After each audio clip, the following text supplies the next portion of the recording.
ايضا الشيء الثاني والنقطة المهمة الكفرنج بلوك، ضروري جدا الكفرنج بلوك بعناية.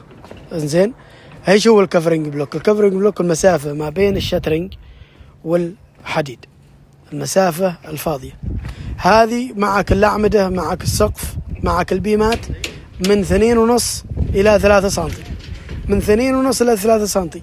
زادت عن ذلك بعد ذلك تكون معك شقات موجودة.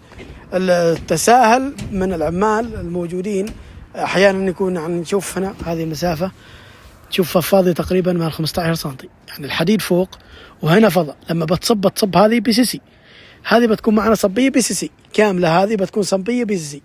الصبية البي سي سي معرضة للتشقات لأن ما فيها الحديد، ما فيها هي اللي قوة تنشن، قوة التنشن ما موجودة فيه. فبالتالي ضروري جدا الالتزام بالكفرنج بلوك.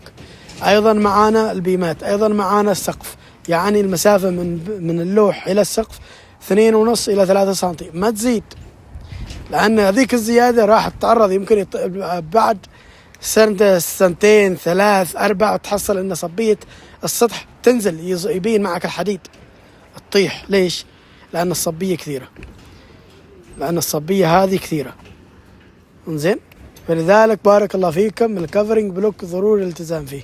معك البيمات، الأعمدة، السقف 2.5 إلى 3 سنتي من كل جانب، معك القواعد من 5 إلى 7 سنتي. هذا هو الستاندرد.